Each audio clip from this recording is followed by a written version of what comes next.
दोस्तों, कहानी की शुरुआत साल 1825 से होती है, जब ब्रिटिश लोग ऑस्ट्रेलिया पर राज कर रहे थे और वहां के लोगों पर बर्बर अत्याचार करते थे। ऑस्ट्रेलिया के तस्मानिया आइलैंड का भी यही हाल था, जहां ब्रिटिश अफसर लोगों को गुलाम बनाकर उनसे जबरदस्ती काम लेते थे। यहां पर हम एक लड़की को देखते हैं जिसका नाम क्लेयर है। वह आयरलैंड से है, लेकिन कुछ साल पहले वहां से पलायन करके तस्मानिया में आकर बस गई थी। एक दिन हॉकिंस एक पार्टी रखता है जहां कई ब्रिटिश सैनिक आए हुए होते हैं। क्लेयर उनके लिए खाना बनाती है और जब वो खाना परोसने आती है तो हॉकिंस क्लेयर को सबके सामने गाना गाने के लिए कहता है, क्योंकि वो बहुत सुरीला गाती है। हॉकिंस की बात मानकर क्लेयर गाना गाने लगती है, जिसे सुनकर सभी मंत्रमुग्ध हो जाते हैं। वही हॉकिंस भी मौजूद होता है, जिसकी गंदी नजरें क्लेयर पर पहले से ही थी। जब क्लेयर गाना खत्म करती है तो वो इशारे से उसे एक साइड के कमरे में बुलाता है। क्लेयर के कमरे में आने पर हॉकिंस उससे दरवाजा बंद करने को कहता है। क्लेयर दरवाजा अंदर से बंद कर देती है। असल में हॉकिंस क्लेयर के साथ शारीरिक संबंध बनाना चाहता है, लेकिन क्लेयर साफ तौर पर उसे मना कर देती है। तब हॉकिंस क्लेयर से कहता है कि उसे जो कुछ चाहिए वो हॉकिंस उसे देगा। इस पर क्लेयर कहती है, मुझे आजाद कर दो ताकि मैं अपने परिवार के साथ यहां से दूर जाकर एक नई जिंदगी शुरू कर सकूं। पर हॉकिंस ये सुनकर गुस्से में आ जाता है और उसे एक थप्पड़ मारता है। फिर वह जबरदस्ती क्लेयर के साथ बलात्कार करता है। क्लेयर जब घर लौटती है तो उसके गले में चोट के निशान देखकर उसका पति सवाल पूछता है। क्लेयर उसे स्पष्ट रूप से कुछ नहीं बताती, लेकिन उसका पति समझ जाता है कि उसके साथ कुछ गलत हुआ है। ये जानकर वो बहुत क्रोधित होता है, लेकिन उसकी पत्नी उसे शांत रहने के लिए कहती है, क्योंकि अगर उसने हॉकिंस से कुछ कहा तो वो उन्हें मार डालेगा। अगले दिन जब क्लेयर कुछ ब्रिटिश अधिकारियों को खाना परोस रही होती है तो उनमें से एक अधिकारी क्लेयर को गलत तरीके से छूने की कोशिश करता है। यह देखकर क्लेयर के पति का गुस्सा फूट पड़ता है। हॉकिंस, जो उसी अधिकारी के साथ बैठा होता है, से क्लेयर का पति कहता है कि वह उसे और उसकी पत्नी को आजाद कर दे। पर हॉकिंस क्लेयर के बारे में अपमानजनक बातें कहता है और उसे अपनी संपत्ति बताता है। ये सब सुनकर क्लेयर का पति आग बबूला हो जाता है। वो हॉकिंस पर हमला कर देता है, जिससे दोनों में जमकर मारपीट हो जाती है। तभी हॉकिंस का सीनियर अधिकारी वहां आ जाता है और हॉकिंस को अपने ऑफिस बुला लेता है। उसका सीनियर हॉकिंस की हरकत से खुश नहीं था। वह उसे और उसके 2 अफसर साथियों को सजा के तौर पर दूसरे शहर में ट्रांसफर कर देता है। पर हॉकिंस ये नहीं चाहता था, मगर मजबूरी में उसे सीनियर की बात माननी पड़ती है। हॉकिंस को बहुत गुस्सा आता है और वह अपना गुस्सा निकालने के लिए रात में अपने उन्हीं 2 अफसर दोस्तों के साथ, जिनका भी ट्रांसफर हुआ था, क्लेयर के घर पहुंच जाता है। वे देखते हैं कि क्लेयर और उसका पति अपनी बेटी के साथ वहां से भागने की तैयारी कर रहे हैं। हॉकिंस अपने ट्रांसफर का बदला लेने के लिए क्लेयर के पति की पिटाई करता है और उसके सामने ही क्लेयर को गालियां देता है और फिर से उसके साथ बलात्कार करता है। जब क्लेयर का पति बीच बचाव के लिए आता है तो हॉकिंस उसे गोली मारकर हमेशा के लिए खत्म कर देता है। फिर हॉकिंस का दूसरा साथी भी क्लेयर के साथ बलात्कार करता है। इतने में क्लेयर की बेटी लगातार जोर जोर से रो रही होती है। तब हॉकिंस का तीसरा साथी उस नन्ही बच्ची को भी मार डालता है। यानी इन लोगों के दिल में जरा भी दया नहीं थी। फिर हॉकिंस और उसके साथी क्लेयर को पीट पीट कर बेहोश कर देते हैं और उसे बिना पति और बच्चे के अकेला तड़पने के लिए छोड़कर उस शहर से चले जाते हैं। अगले दिन जब क्लेयर को होश आता है तो वो अपने पति और बेटी की लाश देखकर खूब रोती है। उसका पूरा परिवार उन ब्रिटिश सैनिकों ने खत्म कर दिया था। क्लेयर इस हादसे से पूरी तरह टूट जाती है और अकेली पड़ जाती है। इसके बाद क्लेयर हॉकिंस और उसके साथियों के खिलाफ शिकायत दर्ज कराने के लिए रॉयल मिलिट्री पुलिस के पास जाती है। वो उन्हें सब कुछ बताती है कि कैसे हॉकिंस और उसके साथियों ने मिलकर उसके परिवार को मार डाला है। पर पुलिस उसकी एक भी बात नहीं सुनती और उसे बताया जाता है कि हॉकिंस अपने साथियों के साथ कल रात ही वहां से चला गया है। क्लेयर निराश होकर वहां से लौट आती है। क्लेयर अब दुख और गुस्से से भर जाती है और खुद हॉकिंस और उसके साथियों को मारकर बदला लेने का फैसला करती है। पर उसे पता नहीं होता कि हॉकिंस अपने साथियों के साथ किस रास्ते गया होगा। वह मदद के लिए एक स्थानीय आदिवासी व्यक्ति के पास जाती है, जिसे जंगल और रास्तों का अच्छे से पता होता है। उसका नाम बिली है। क्लेयर उससे झूठ बोलती है कि उसके पति को हॉकिंस बंधक बनाकर ले गया है, इसलिए वो उसे उन तक पहुंचने में मदद करे। बिली उससे कहता है कि कल रात ही उसके अंकल को भी हॉकिंस बंधक बनाकर ले गया था और उसे पता है कि वे कहाँ जा रहे हैं। बिली को लगता है कि क्लेयर एक ब्रिटिश है, इसलिए वो उससे पैसे मांगता है और कहता है कि रास्ते में उसे किसी भी तरह का खतरा नहीं होना चाहिए। इस पर क्लेयर उसकी बात मान जाती है और उसे कुछ पैसे दे देती है। इसके बाद क्लेयर बिली के साथ सफर शुरू कर देती है। क्लेयर अपने घोड़े पर बैठकर आगे बढ़ती है, जबकि बिली धीरे धीरे पैदल चलता है। यहाँ क्लेयर को लगता है कि बिली अच्छा इंसान नहीं है और वो उसके साथ कुछ गलत कर सकता है, इसलिए वो उससे ठीक से बात भी नहीं करती है। वहीं दूसरी तरफ हम बिली के अंकल को देखते हैं, जो गाइड बनकर हॉकिंस और उसके साथियों को दूसरे शहर ले जा रहे होते हैं। उनके साथ कुछ और लोग भी होते हैं जो उनका सामान ढो रहे होते हैं। उनके साथ एक छोटा लड़का भी था जो रास्ता भटक गया था। वहीं क्लेयर और बिली जब आगे बढ़ रहे होते हैं तो उन्हें एक जलता हुआ घर दिखता है और कुछ लोग पेड़ से लटके हुए मृत अवस्था में नजर आते हैं। इसके बाद वे दोनों आगे बढ़ने लगते हैं।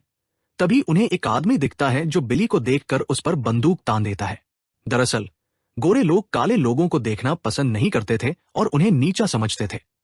बिली, जो कि काले रंग का है, उस आदमी से डरकर भाग जाता है। क्लेयर उस आदमी पर गुस्सा करती है और कहती है कि वो उसका गाइड है। यह कहकर क्लेयर वहां से निकल जाती है। तब उसके पास बिली वापस आता है। क्लेयर उसे अकेला छोड़कर भागने के लिए उस पर गुस्सा करती है। तब बिली उसे कहता है, तुम भी अंग्रेजों की तरह मुझे मार दोगी। वैसे भी हम पर हमेशा से उन लोगों ने जुल्म ढाया है। क्लेयर कुछ नहीं कहती और उसे आगे बढ़ने के लिए कहती है। रास्ते में उन्हें भूख लगती है। तब बिली गांव के घरों से खाना चुराने की कोशिश करने वाला होता है, पर क्लेयर उसे ऐसा करने से रोक देती है और घोड़े को लेकर आगे बढ़ जाती है। बिली भी बिना खाना चुराए उसके पीछे चल पड़ता है।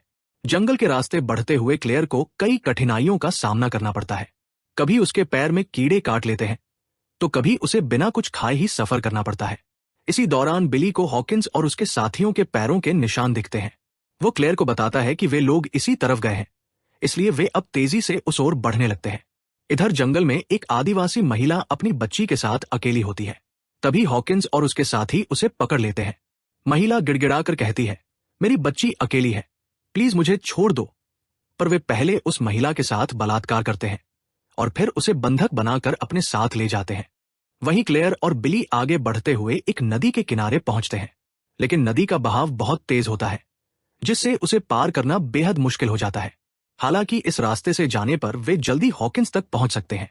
क्लेयर रिस्क लेने का फैसला करती है और घोड़े के साथ नदी में उतर जाती है, लेकिन पानी बहुत गहरा और बहाव तेज होने के कारण क्लेयर बहने लगती है।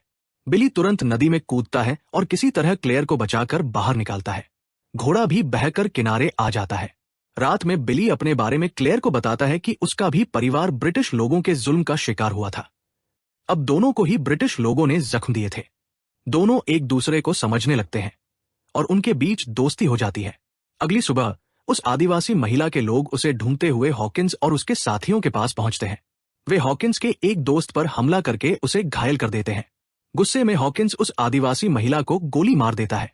इसके बाद वे आदिवासी लोग डरकर भागने लगते हैं और हॉकिंस भी अपने साथियों को लेकर वहां से भागने लगता है, क्योंकि उसने वहां काफी खून खराबा कर दिया होता है। ये लोग जब भाग रहे होते हैं तो उनमें से हॉकिंस का घायल दोस्त जंगल में अकेला रास्ता भटक जाता है। कुछ दिनों के बाद क्लेयर और बिली जब आगे बढ़ रहे होते हैं तो वे दोनों हॉकिंस के उस घायल दोस्त को देख लेते हैं। फिर क्लेयर मौका देखकर हॉकिंस के उस घायल दोस्त के पास आकर उसे मार देती है। इसने भी क्लेयर के साथ बलात्कार किया था, जिसे मारकर क्लेयर ने अपना पहला बदला ले लिया था। बिली यह देखकर नाराज हो जाता है। वो गुस्से में क्लेयर से पूछता है, तुम तो अपने पति को ढूंढने आई थी, फिर इसे क्यों मारा? क्लेयर अब बिली को पूरा सच बता देती है कि हॉकिंस और उसके दोनों साथियों ने उसके पूरे परिवार को मार डाला था और अब वो उनसे बदला लेने आई है। ये सुनकर बिली उसे छोड़कर जाने लगता है। क्लेयर उससे कहती है, मैं अकेले उनसे नहीं लड़ सकती, प्लीज मेरा साथ दो। पहले तो बिली संकोच करता है, लेकिन क्लेयर उसे याद दिलाती है कि ब्रिटिश लोगों ने उसके परिवार और उसकी जनजाति के लोगों को भी मारा था। अगर उसे अपनी जनजाति का बदला लेना है तो उसे भी लड़ना होगा। फिर उन्हें उस आदिवासी महिला की लाश मिलती है जिसे हॉकिंस ने मार दिया था। उन्हें वहां हॉकिंस और बाकी लोगों के पैरों के निशान दिखते हैं, जिनके पीछे वे चलने लगते हैं। इधर बिली का अंकल, जो गाइड बनकर हॉकिंस और उसके साथी को ले जा रहा था, एक पहाड़ी के पास लाकर उन्हें छोड़ देता है। वो उनसे कहता है, मैं तुम्हारा गुलाम नहीं हूं। तुम लोगों ने कई बेगुनाहों को मारा है और उस महिला को मारकर तुमने बहुत गलत किया है। गुस्से में हॉकिंस का एक साथी उस अंकल को गोली मार देता है। हॉकिंस उस साथी को डांटता है क्योंकि वही आदमी था जो उन्हें जंगल से बाहर निकाल सकता था। अब हॉकिंस जबरदस्ती अपने दूसरे दोस्त को गाइड बनने के लिए मजबूर करता है। हालांकि उसे रास्ता पता नहीं होता, तब भी वे लोग आगे बढ़ते रहते हैं। अगले दिन बिली को अपने अंकल की लाश मिलती है। बिली अपने अंकल की मौत से बेहद दुखी हो जाता है। वो उसका अंतिम संस्कार करता है और फिर क्लेयर से कहता है कि अब वह भी हॉकिंस से बदला लेगा। अब दोनों के अंदर बदले की आग जल रही थी और वे दोनों हॉकिंस को मारने के लिए निकल पड़ते हैं। आगे बढ़ते हुए वे दोनों एक पहाड़ के नीचे हॉकिंस को देख लेते हैं। बिली कहता है, क्लेयर, अभी मौका है, गोली चला दो। लेकिन क्लेयर हॉकिंस को देखकर सहम जाती है। हॉकिंस भी क्लेयर को देख लेता है और तुरंत उस पर गोली चला देता है। गोली क्लेयर के कंधे को हल्का सा छूकर निकल जाती है और दोनों भागने लगते हैं। बिली क्लेयर को एक पेड़ के पीछे छुपा देता है और खुद घोड़ा लेने जाता है, लेकिन हॉकिंस उसे देख लेता है और पकड़कर अपना नया गाइड बनने के लिए मजबूर कर देता है। बिली भी डर के मारे उनकी बात मान लेता है। फिर वे लोग आगे बढ़ने लगते हैं, जबकि क्लेयर पेड़ के पीछे छुपी होती है। अगले दिन बिली हॉकिंस और उसके साथियों को चौड़े मुख्य रास्ते तक पहुंचा देता है, पर हॉकिंस उस छोटे लड़के के हाथ में बंदूक देकर बिली को जान से मारने का आदेश देता है। मगर छोटा लड़का हिचकिचाता है, जिसका फायदा उठाकर बिली वहां से भाग जाता है। तब गुस्से में हॉकिंस उस छोटे लड़के को गोली मारकर खत्म कर देता है। अगली सुबह क्लेयर किसी तरह लड़खड़ाते हुए एक शहर की सड़क तक पहुंच जाती है, जहां उसे बिली मिल जाता है। उसे देखकर क्लेयर बहुत खुश होती है। फिर दोनों शहर में एक घर के अंदर जाते हैं, लेकिन वहां देखते हैं कि पहले ही सभी लोगों को मार दिया गया है। वे वहां से कुछ हथियार लेकर आगे बढ़ते हैं। रास्ते में उन्हें कुछ ब्रिटिश सैनिकों द्वारा बंधक बनाए गए काले आदिवासी पुरुष दिखते हैं। उनमें से एक बिली से कहता है कि वह उसकी जनजाति का आखिरी जीवित व्यक्ति है। यह सुनकर बिली पूरी तरह से टूट जाता है। तभी एक कैदी ब्रिटिश सैनिकों के अत्याचारों के बारे में चिल्लाने लगता है, लेकिन सैनिक उन सभी आदिवासियों को गोली मार देते हैं और उनके कटे हुए सिरों को ट्रॉफी की तरह अपने साथ रख लेते हैं। वे लोग अब बिली को भी मारने के लिए पकड़ लेते हैं, क्योंकि वह भी काले रंग का था। पर क्लेयर को ब्रिटिश लोग अपने जैसा समझते हैं, इसलिए क्लेयर बिली को बचाने के लिए उसकी ओर बंदूक तान देती है और उन लोगों से कहती है, आप लोग जाइए, मैं इस अफ्रीकन को मार दूंगी। ये सुनकर वे लोग चले जाते हैं और क्लेयर बिली को वहां से ले जाती है। अगली सुबह क्लेयर और बिली उस शहर में पुलिस ऑफिस के बाहर हॉकिंस को देखते हैं। फिर जब क्लेयर अंदर जाती है तो हॉकिंस उसे देखकर गुस्सा हो जाता है और उसे जान से मारने की धमकी देकर चला जाता है।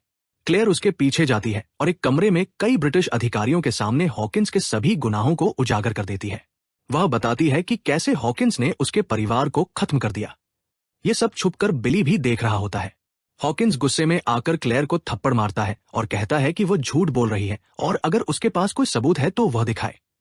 क्लेयर के पास कोई सबूत नहीं होता, इसलिए वो बिना कुछ कहे वहां से रोती हुई बाहर आ जाती है और बिली के साथ घोड़े पर बैठकर जंगल की ओर निकल जाती है। रात में जब दोनों बैठे होते हैं तो बिली को क्लेयर के लिए बुरा लगता है और उसे अपने मरे हुए अंकल का भी बदला लेना था, इसलिए वह आदिवासी वेश में हॉकिंस को मारने के लिए निकल पड़ता है। जब क्लेयर को यह पता चलता है तो वह भी उसके पीछे जाती है। उधर हॉकिंस और उसका एक साथी जिस बंगले में ठहरे होते हैं, वहां बिली पहुंचकर अपने भाले से हॉकिंस पर हमला करता है, लेकिन तभी हॉकिंस का साथी उसे गोली मारकर बुरी तरह घायल कर देता है। पर बिली हिम्मत जुटाकर उस साथी को भी मार देता है।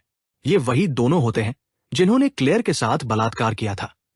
तभी क्लेयर भी वहां पहुंच जाती है और फिर दोनों घोड़े पर सवार होकर भाग जाते हैं।